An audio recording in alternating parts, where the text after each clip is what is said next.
नमस्ते छात्र। पिछले वर्ग में हमने एक पाठ पढ़े थे। इस पाठ का नाम था हमारी ताकत और जिम्मेदारियां। इस पाठ के लेखक का नाम है पंडित जवाहरलाल नेहरू जी हैं। पिछले वर्ग में हमने शांति का प्रतीक हमारा झंडा, इसके बारे में नेहरू जी क्या कहते थे इसके बारे में पढ़े थे। अब हम इस विषय के बारे में और कुछ विषय पढ़ेंगे और हिंदुस्तान का जबरदस्त भविष्य, इस विषय के बारे में नेहरू जी क्या कहते थे, इन सब विषय को अब हम पढ़ेंगे। ये पाठ का अंतिम अनुच्छेद है। इस अंतिम दो अनुच्छेद को अब हम इस पाठ के दो अंतिम अनुच्छेद को अब हम पढ़ेंगे। शांति का प्रतीक हमारा झंडा, इसका अर्थ शांति का चिन्ह हमारा झंडा। इस विषय में नेहरू जी क्या कहते थे, अब हम इसके बारे में पढ़ेंगे। इस झंडे में रखने से हमारी हजारों बरस की तारीख इस झंडे से बंध गई है और उन हजारों बरसों से जो हमारा सामूहिक ध्येय का उद्देश्य था, जिस तरफ हिंदुस्तान के ऊंचे लोगों की निगाह करते नजर इसे ध्यान भी कर सके, वे बातें इसमें आ गई। इस झंडे में रखने से हमारी हजारों बरस की तारीख इस झंडे से क्या है, बंध गई। इसका अर्थ है इस झंडे में हजारों बरस की तारीख का अर्थ है उधर पगले ही बोले ना, दिनांक, इस झंडे से क्या है, बंध गई है। इसका अर्थ है इस झंडे में क्या है, हमारी हजारों बरस की ये दिनांक इस झंडे में क्या है, इस झंडे से बंध गई। और उन हजारों बरसों से जो हमारा सामूहिक ध्येय था, ये हजारों बरसों से हमारा सामूहिक उद्देश्य था ना, ये सब विषय जिस तरफ हिंदुस्तान के ऊंचे लोगों की नजर थी, जिस तरफ हिंदुस्तान के ऊंचे लोगों की क्या है, निगाह थी, ध्यान थी, वे बातें इसमें क्या है, आ गई है। ये सब विषय इसमें आ गई है। क्या क्या विषय आ गई है और एक बार बताती हूँ। इस झंडे में रखने से क्या क्या विषय हमारे सामने आते हैं। हमारी हजारों बरस की तारीख इस झंडे से क्या है, बंध गई। हजारों बरसों से जो हमारा सामूहिक उद्देश्य था, जिस तरफ हिंदुस्तान के ऊंचे लोगों की नजर थी, ये सब विषय हमारे सामने इसमें आ गई।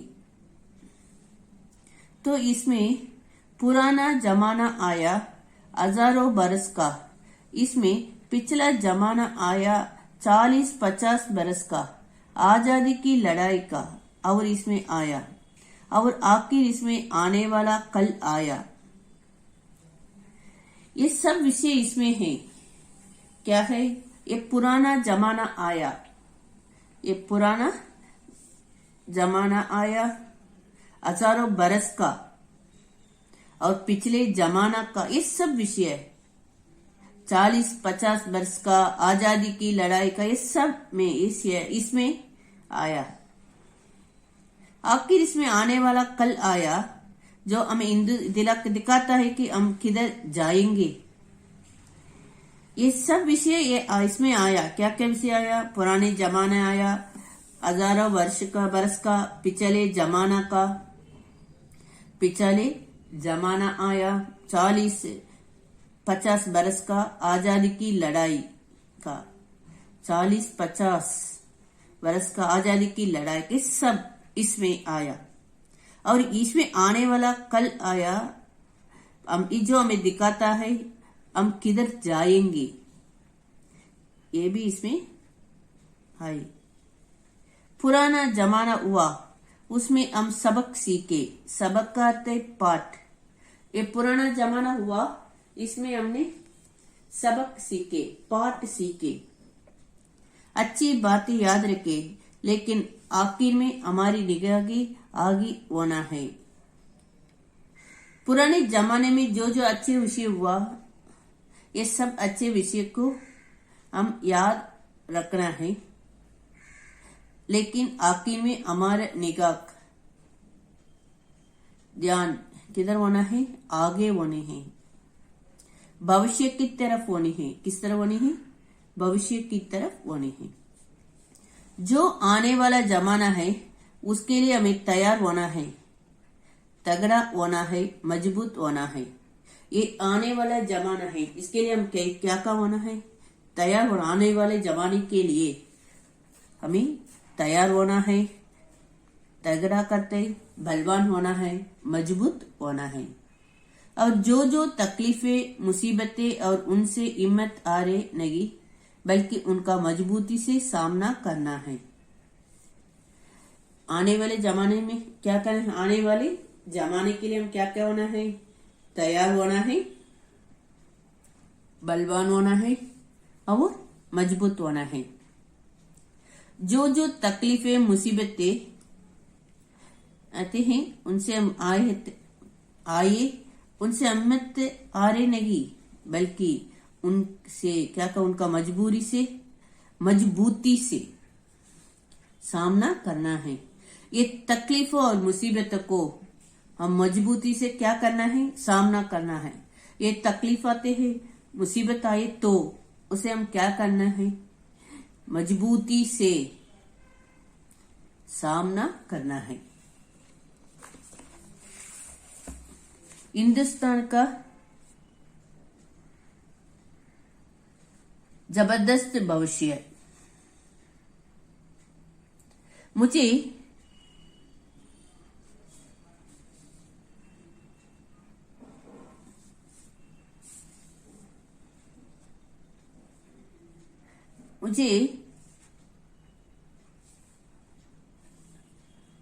इत्मीनान है कि हिंदुस्तान का भविष्य एक जबरदस्त भविष्य है।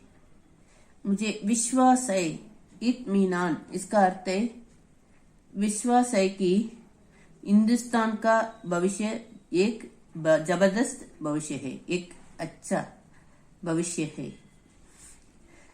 इस माने में नहीं कि हम उस मुल्कों को फतह करे कहते हैं जीत करे और हराए। नेहरू जी कहते थे कि मुझे विश्वास है कि हिंदुस्तान का भविष्य एक क्या है, जबरदस्त भविष्य है। वक्त जमाने गए मुल्कों के लिए, और जो कोई बड़े से बड़ा मुल्क दूसरे मुल्क को दबाना चाहे और अपनी हुकूमत में लाना चाहे, वह आजकल के जमाने में बदनाम होता है और आखिर में उसे हार माननी होती है। वक्त जमाने चले गए मुल्कों के लिए, देश के लिए, राष्ट्र के लिए, और जो कोई बड़े से बड़ा मुल्क दूसरे मुल्क को दबाना चाहे, वक्त जमाना गई मुल्कों के लिए, और जो कोई बड़े से बड़ा मुल्क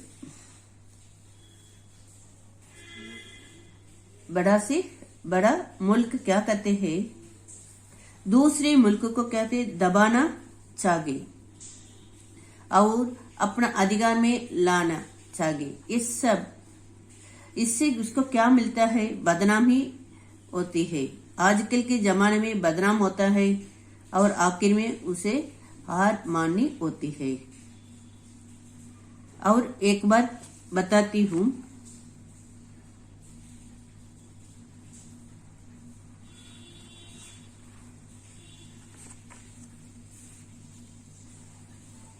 वक्त जमाने गए मुल्कों के लिए, और जो कोई बड़े से बड़ा मुल्क दूसरे मुल्क को क्या ना दबाना चाहा और अपनी हुकूमत में लाना चाहा। इसी तरह करे तो वक्त आजकल के जमाने में क्या होता है, बदनाम होता है और आखिर में उसे हार माननी पड़ती है, हार माननी होती है। इसलिए हम में बड़प्पन यज्ञ नहीं है कि हम और कौमों को दबाइए, इसलिए इसमें हमको बड़प्पन नहीं है। हम और राष्ट्र को दबाइए, कौम करते राष्ट्र, राष्ट्र को दबाइए। बड़प्पन यज्ञ की हम अपने मुल्क को ऊंचा करें।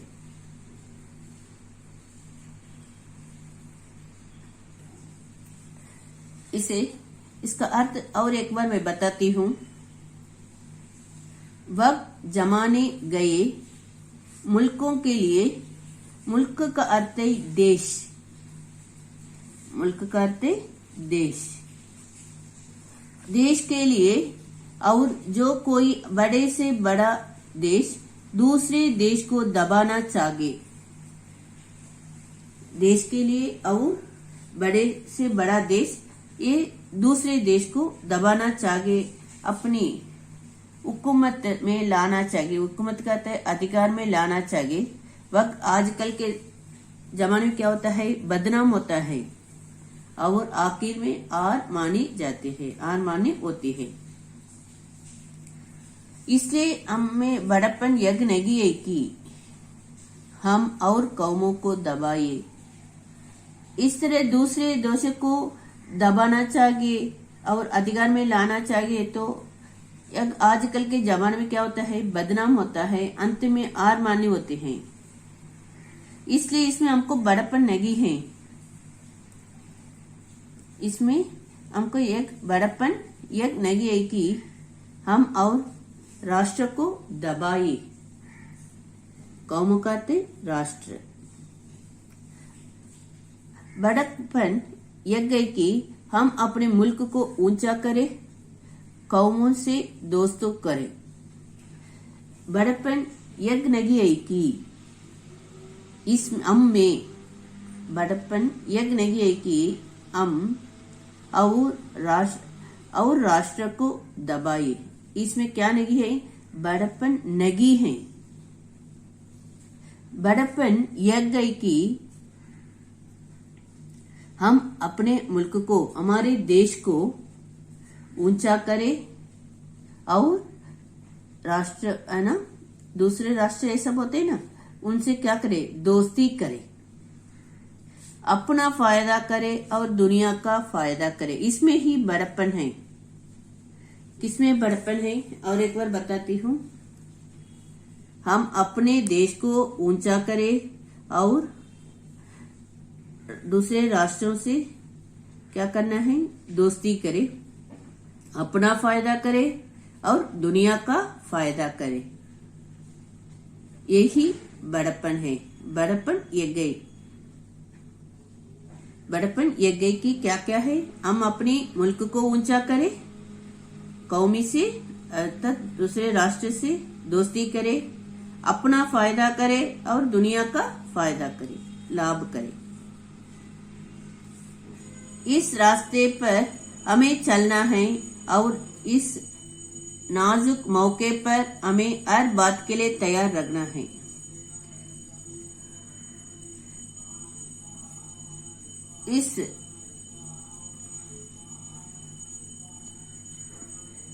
इस रास्ते पर हमें चलना है और इस कोमल मौके पर हमें हर बात के लिए क्या होना है, तैयार रखना है। नाजुक का अर्थ है कोमल, मौके पर हमें हर बात के लिए क्या होना है, तैयार रखना है। आप सबको इसमें मिलकर आगे बढ़ना है। इस रास्ते पर हमें क्या करना है, हमें चलना है और इस कोमल मौके पर, नाजुक करते कोमल मौके पर हमें हर बात के लिए क्या होना है, तैयार रखना है। आप सबको उसमें मिलकर आगे बढ़ना है क्योंकि हम सफर है, हम सफर है। सफर का अर्थ है यात्रा है। हम सब मिलकर आगे बढ़ना है। एक यात्रा पर हमें आगे बढ़ना है और हम रास्ते में एक दूसरे से लड़े तो आगे कैसे बढ़ सकते हैं। एक यात्रा पर हम क्या करना है, हमें आगे बढ़ना है। रास्ते में एक दूसरे से लड़े तो हम कैसे बच सकते हैं। और एक बार बताती हूँ, एक यात्रा पर हमें आगे बढ़ना है। अगर हम रास्ते में एक दूसरे से लड़े तो आगे कैसे बढ़ सकते हैं। अब तक समझ में आए ना। अब मैं ग्रहकारी देती हूँ। अंतिम अनुच्छेद है ना, इसे एक बार अच्छी तरह लिखो। धन्यवाद।